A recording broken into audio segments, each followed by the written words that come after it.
Boom! Coming in real hot today, Chinch. We are fully loaded up, brother. What's going on? Look at you. You're ready to go. Freaking, boxing. That's a police act thing he does when he gets fired. Hey, dude, the utter vitriol from fans. Ooh, that's a big word. It's a good word. From fans, once we sent out the clip that showed that you have never seen The Godfather, off the chains, dude. You have like 2 days. You have to do it before Monday. I'm telling you. Dude, the greatest was Pete Corielli sending a text out to us. Yeah, his text. Pete Corielli sent a text going, I love your beautiful podcast, but if I had known Casey had never seen it, I would have never come on. It's a great text. That dude is the greatest, by the way. He's the greatest. Oh, what did he say? Like, it's as bad as Tebow being a virgin at marriage. Yeah. It's kind of funny. It was kind of funny. Very funny. I wonder if he brings that up to I would like Sebastian's take on that. Oh my I wonder God, if they bring it up on our next podcast because we got to go see Corielli live, dude. You, me, Jess, and Sarah. We got to find him and just show up. We'll get front row seats. Yep. We'll be right there, and we'll freaking surprise him. Let's do. Oh, that's a great idea. Well, you're not going to surprise him now, dude. We have a podcast. We have a lot of people. Well, you never know. He's just looking at the clips. He's not watching the full video. That's true. You know what I'm saying? Like most people, by the way. Most people are like, tell your friends to stop looking at the clips and just freaking. People will be like, dude, your podcast is awesome. I love it. And they'll tell me the clip. I'm like, did you just watch the clip? That's or such you watch? Yeah, I know exactly. Although what you're talking I do about. that too. Do you do that? I do that too. I do that too. My dad does it though. That's what really annoys me. My dad doesn't watch our show, dude. Hey, you're done. I got my parents screaming. I'm calling Dr. Chinch. Dr. Chinch doesn't watch our show. I'm calling him. Matter of fact, I'm gonna start following him on Instagram. He's got 6 pictures on Instagram. I looked at it the other day. It's like 2019, 2020, 2022. It's like he spreads them out. That's dude, so funny. It's incredible. He's like, dude, it's seriously, it's an older version of you too. I'm like, oh my God, there's Chinch as an old. It's gonna be Chinch as an old man. Do you think? I think so. I think you're right. I look. Oh, you look exactly, dude. You look exactly like him. It's incredible. It's absolutely incredible. This is where it is. Me and my dad have really good genes as far as like, knock on wood, like health. And stuff the like Italian that. genes, yeah. It's the Panapinto side of the family. That's why you're laughing. That's my dad's mother. I know, but you got Panapintos, the Chinchaminos. Here's the problem. So, my cousin Matt and my cousin Andrew, they're both 6'2", 240, built out of like Matty Chinch will run right through you in 2 seconds. They got the Cincinnamino kid height. And Matt and Andrew's mom is German, and German people big. But so I'm like a Panapinto. So I'm like this little guy that runs. I can lift a lot of weights and stuff, but I'm like, I got no torso. That's the problem. Do you know that? By the way, this is so stupid where we're going with this. I got to tell you this stuff. Do you know? Harold Reynolds used to give me all of his clothes when he was done with him and suits and stuff. Little known Can they fit you? Little known fact. I have the legs and the arms of somebody who's about 5'11" and 6 feet tall. I have no torso, dude. I have no torso. You can't really tell because these are stripes, but this is my torso. Everything else. So I have the same pant size, chest size, and arm length of Harold Reynolds, who's about 5'11", 6 feet tall. I just have no torso. That's why I'm short. You didn't know that, did you? I did not know that. He gives me. He used to give me. Oh my God, Harold used to get these like Jordans, because he's a Nike guy. Dude, yeah, he called Michael. I think Harold could call Michael Jordan and Jeter. He absolutely could. What do you got? What free stuff are they giving you with the Yankees? Send it my way. Dude, the funniest thing ever was when Jeter got honored at Yankee Stadium. There's a picture. You've seen it. It's in Harold's office. It's Dave Winfield. Oh yeah, Jordan, Derek Jeter, Michael Jordan. Oh, there's some other superstar there, and Harold like this. Yeah, he was part of his like retirement ceremony. Dude, Harold knows everybody, bro. Everybody. Harold Reynolds, dude. Harold, he'll FaceTime me once every 2 weeks. I'm not kidding you. He'll be with like Aaron Judge. Hey, what's up, Case? I'm like, hey, what's up? My God. Then he'll be with he was with my buddy CJ Handren the other day. He was Diamond Kinetics. They're both about to walk into Manfred's office. Like, if I get a FaceTime from Harold, I got to answer. It's incredible. Yeah, it's like, where's Harold? And he'll be like somewhere. I'll tell you the other thing he does, and I love him. It's so funny. It's funny we're talking about him because I just talked to him this morning. He's doing great, killing it on the six. He's doing the six now. If you guys aren't watching, he's 6 to 7. Doing a pregame show, and it's great. Him and Adnan, Dominating. who's also the greatest. Adnan. Yeah. Love Adnan. Adnan's one of the guys that texts me like, never seen The Godfather, bro. I'm like, oh, what? I thought De Niro was in Godfather 1. I thought that's how Goodfellas came about because of Godfather 1. Turns out De Niro wasn't even in it. Wait, so Harold, one day we're in the bullpen at MLB Network. It's me, Rowan Beck, a couple of the producers, whatever. And Harold goes, don't worry about it, man. Don't worry about it. Here, talk to my producer. This is a true story. I go, hello? Hey, Chinch? Yeah. Oh, it's A-Rod. And I go, oh, what? It was when he was suing the league. And Harold put him on the phone with me and Rowan to be like, yeah, we're gonna cover it. It'll be just fine. Like you're gonna be okay. You don't look like that much of a jerk. And A-Rod's like, hey man, I don't know. Are these people really mad at me and whatever? And I'm like, I don't know. You're like, Harold, you can't just dump this on. Yeah. Oh my God, it scared the shit out of me. I never met him before in my life. Oh my God. I got one quick question before we get going then, because this is a pet peeve of mine. Oh. If you're in the car with like Jess or like a buddy or something like that, somebody know you're on speaker. Yes. No. Yeah. No, this is my pet peeve is I put the phone to my ear. I can't stand when I'm in the car and speaker comes on and I'm there and then my buddy be like, oh yeah, Sean's listening. And then his wife comes on. It's like, hey, Sean. I'm like, oh no. I also don't feel like talking to anybody either. Like, just pick up the phone and don't, what are we doing? No, my Jess's biggest pet peeve is that she'll be sitting there talking to somebody and the person will be in a car and then she'll mention the person that's sitting next to the person in the car and they're like, oh yeah, she's here. She's on speaker right now. And the person goes, hey, Jess. And like, if you don't think you're talking to, you never know what you're going to say about somebody. Oh, that's what I mean. Yeah, you might come out the gate. Yeah, you might come out the gate saying something like, by the way, like the worst is when you're like, you call your buddies like, hey man, just want to let you know, like a buddy, you'd be like, hey, what the F's going on, dude? A buddy that's like, hey man, just want to let you know the kids are in the car. I'm like, well, take me off speaker then. Right. Take me off speaker and don't answer. That's what I say. These are your two choices.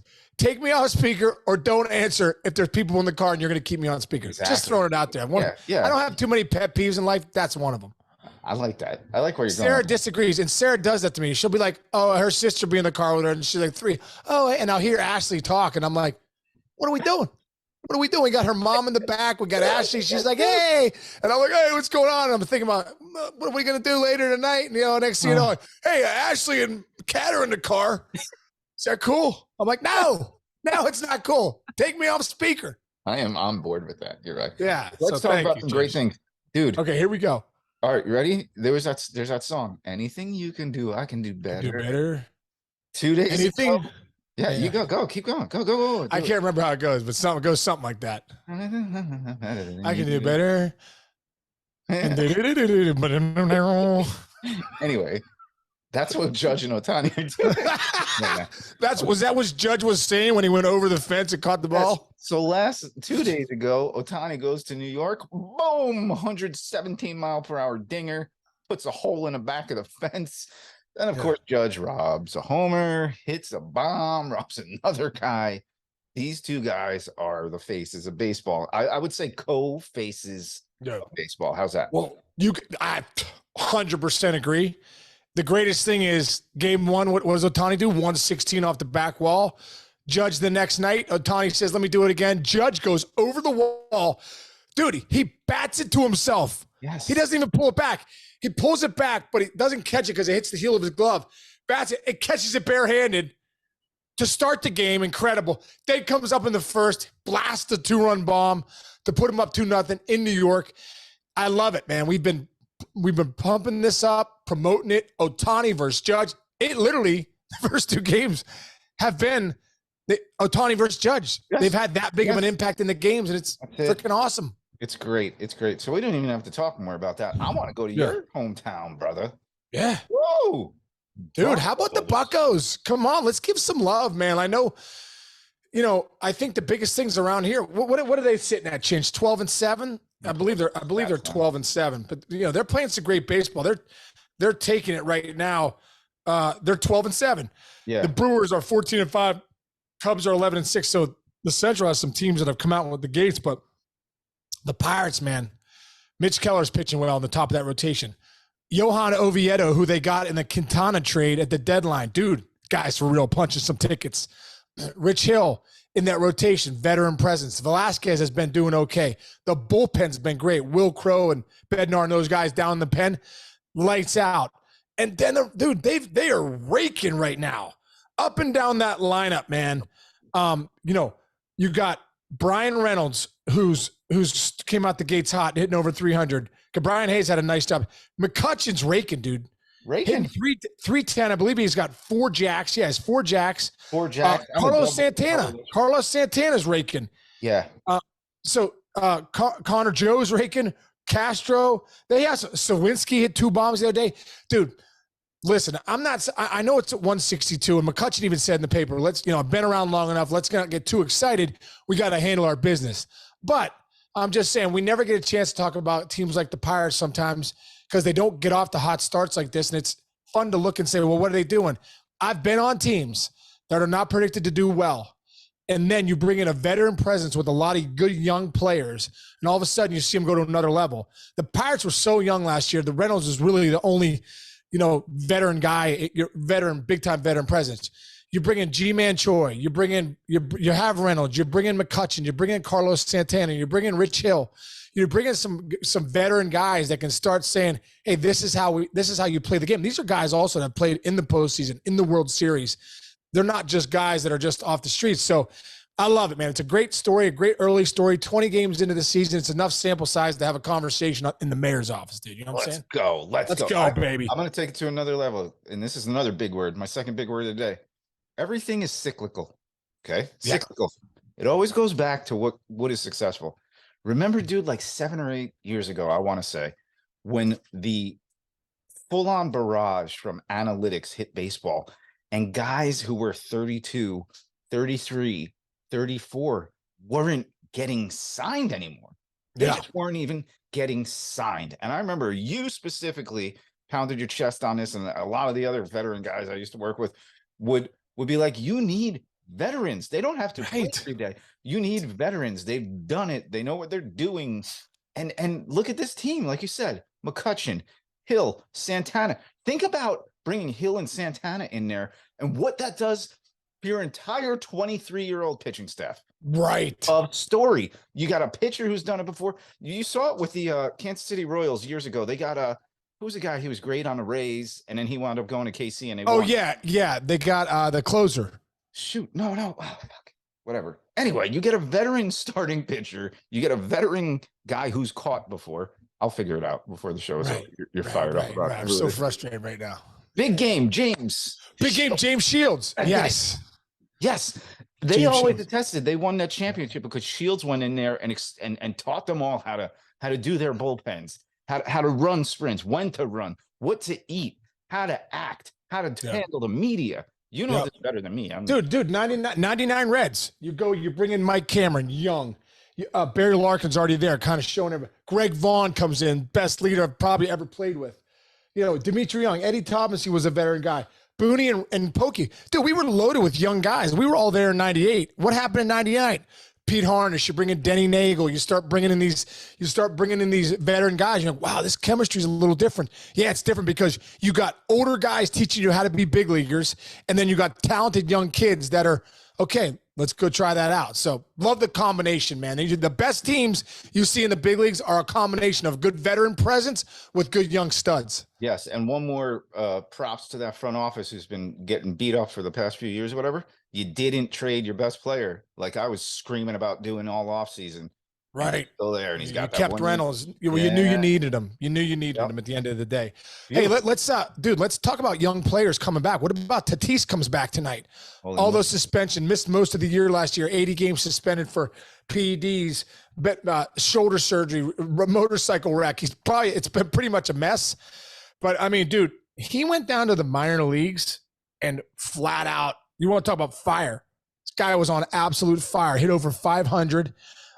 With like 6 tanks, I think. I mean, he was 515 with a 1800 OPS, 11 for 16 with 6 homers in his final 3 games. Is that good? You think he's ready? You think he's fired up? That's going to be a big boost, dude. The Padres are coming out the gates not good. They're sitting here they're sitting right now at 9-11. They're 3-7 on their last 10. They should be so much better. Tatis is going to give them a big boost. He is. Now, how do you navigate who plays where and when and whatever? He's going to be in the outfield. He's going to be right field. He's going to play right field. He's going to play every day. You know, I don't know if he's going to lead off or what, but that's a big boost for them coming back. We got other stuff, dude. We got so much stuff today. It's ridiculous. Yeah. How about the Max? Tell me, I want to know your take. What's your take on Max Scherzer, man? The whole thing with him getting tossed. Yeah. What's your take on that? You know, it's interesting because I was watching the Yankee game the other day, and their pitcher got checked like 7 different times. It's like a new thing that coaching staff are doing it. So I know the league said they kind of want to start making sure nobody's doing sticky stuff. But I got to ask you. So back when it was the pine tar was the issue about 5 years ago or stuff, and we had all those arguments on the air about. There was a big argument where hitters like you saying, I want them to be able to grip the ball. The counter argument is they're not just gripping the ball, they're spinning the shit out of the ball. Yeah. And you're getting, Bugs Bunny curveballs and sliders. So I got to ask you, what is your take on it? Well, I think when you started, it's one thing to get grip. That's why they always had the rosin bag. It's one thing to get grip. It's another thing to get your spin rate up like 300 revolutions or 400 revolutions. When they start cracking down on this, dude, guys' spin rates were dropping like 300 revolutions or something ridiculous. It was ridiculous what it was. So it was a really big deal. Listen, listen, Max Scherzer, I 100% believe it was rosin to he says rosin in your mouth. Yeah, but here's the deal, bro. If you've ever grabbed a rosin bag and your spit and you put it on, right? You can really get it sticky, right? Big time sticky. Now Al Leiter showed it on TV. It could stick to your fingers. Okay, now here's the deal. This is what I don't necessarily understand exactly what happened here, but I do know. Like a bat, this bat right here, can you see all the stuff that's on it? Can you see the grip? Absolutely. Yep. Okay. So that was Manny Mota's stick. So every time I'd go out there, Manny Mota's stick, this is the bat I used in the World Series. And I remember this bat, dude, it is so freaking hard because I would use it in BP and use it in the game. It would get harder and harder and harder. Well, guess what?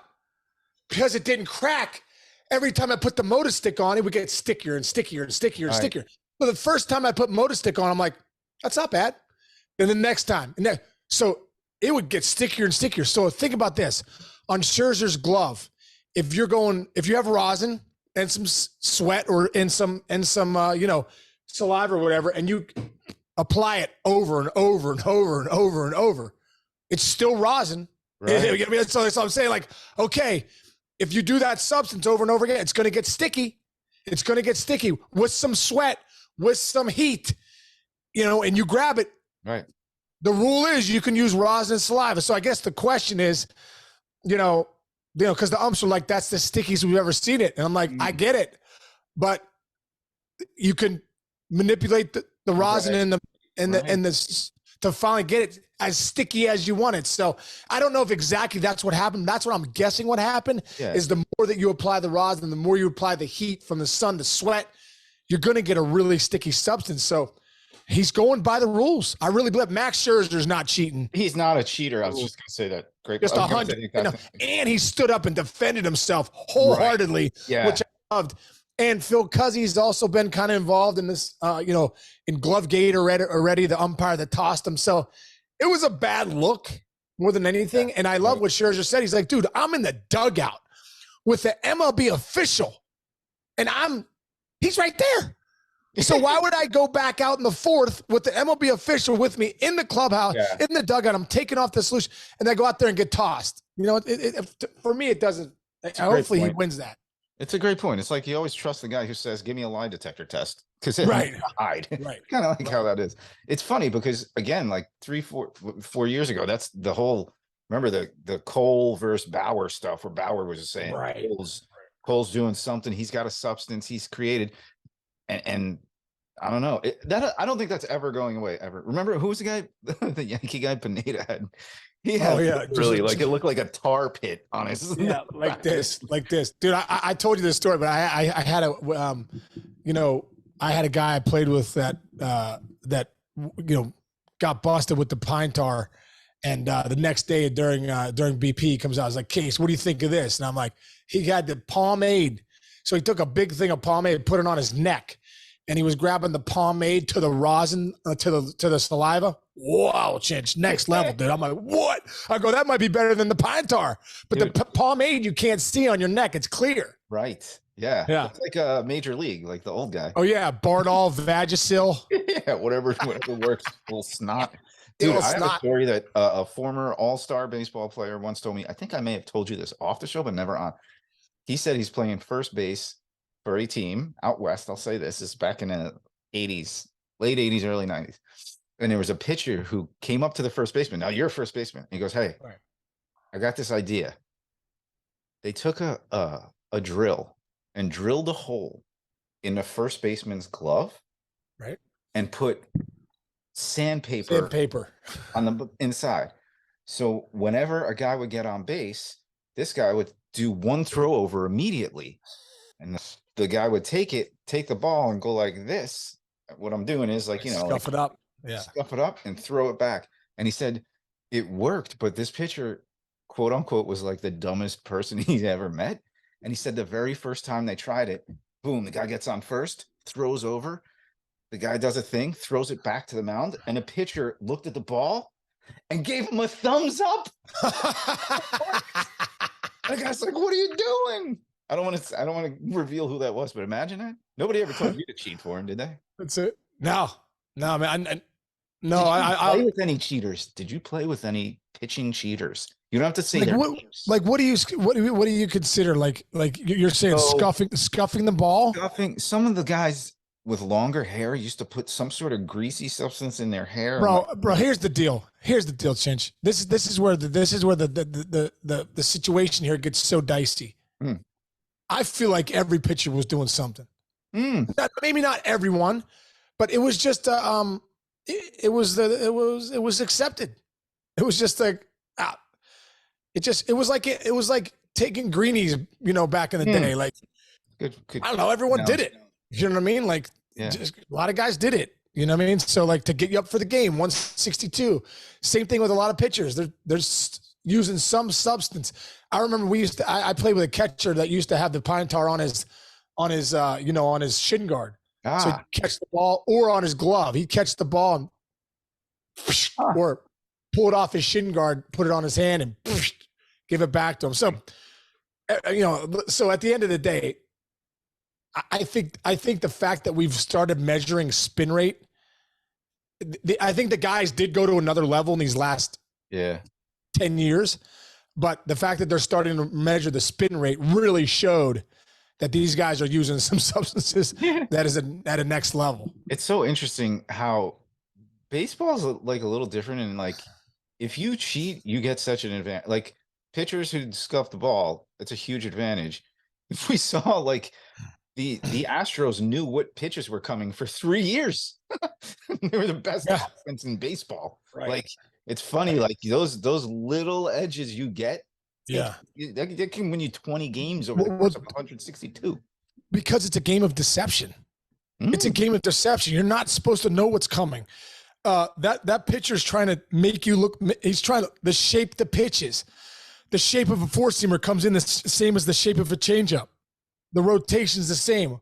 My eyes say, "Oh, fastball." No, it's the changeup. I'm out front. Strike three. The slider comes in looking like a fastball, and then the shape changes at the end. Deception. Right. So if I have a trash can telling me that what pitch is coming? Bam, advantage me. So any advantage you can get. I mean, that's why old school stealing signs I get, but you can't use a video camera and stuff like that. But at the end of the day, this game's all about deception, dude. You're trying to deceive, each other, basically. Well said. Well said. Hey, we're having a good show today. Let's end on a high note. You found a story. Yes. Sent me this morning. I don't even want just tell the story. It's Bro, this is such a great story, man. This is a local kid from Bethel Park, town next to me, man. His name's Mason Miller. And guess what, everybody? You're about to know his name in a big way because this kid's an absolute stud.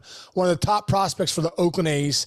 Went to Gardner-Webb with my buddy Jim Chester down there. I did a keynote speech for them a few months ago. This guy's an absolute stud. Went and found Mason Miller. But Mason Miller went to Waynesburg, D3 school out of Bethel Park, right? That's why no one's heard of him. First couple years, he goes there, has a good, good D3 career, loves baseball, blah, blah, blah. Finds out, let me make sure I'm getting this exactly right. Because he finds out he has type 1 diabetes. Here it is. During his sophomore season at Division III Waynesburg, he was diagnosed with type 1 diabetes. Once the condition was treated, he quickly gained roughly 35 pounds and several miles an hour on his fastball. Now, he's throwing 100. Yep. So he had type 1 diabetes, was sitting at 135, went up to 185, started getting some strength training going. All of a sudden, dude, he was an animal. He transfers to Gardner-Webb. Then COVID happens. Oh, no, COVID happens. So he thinks his year is going to be over at Waynesburg. He dominates at Waynesburg, right?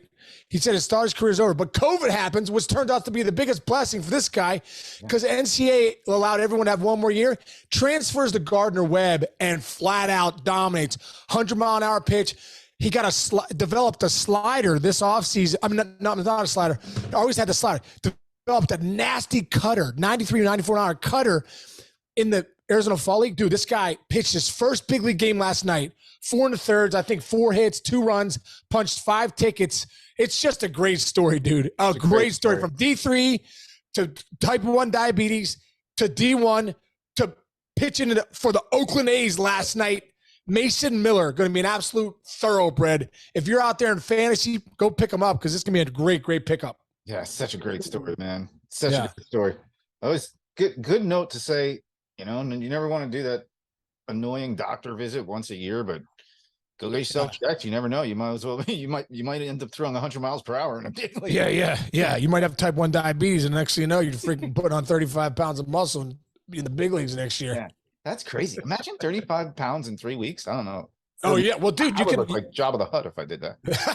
Well, you can see though with it, being he probably was so undersized, malnourished too. At that malnourished, yeah, because I think he's a big dude. I think he's six something. Yeah, and to be he was only like 130. That was the crazy part. 135, dude. 135. Yep. That's skinny. Gets his fastball up in the This is gonna be Well, anyway, it's a great story. He's now punching tickets. Exactly. Great story to end on, man. What do you got going on today? You got other stuff? Great story. Yeah, what do I got going on today? I do have something going on. No, not much. Not much. I did that keynote speech yesterday for Dell Technology, which I really enjoyed. How'd it go? Yeah, it was great. It went great. We brought the energy, brought the house down. Let's go. And that was weighing on my mind for the last couple of months. So it was definitely weighing on you. Yesterday, you were like, "How's my head? Yesterday, shot? How's this going?" You were a little nervous, but hey, man. Butterflies are good, man. Butterflies mean you're alive. Dude, the same part of your brain that brings the butterflies that tells you you're nervous is the same part of the brain that says you're excited.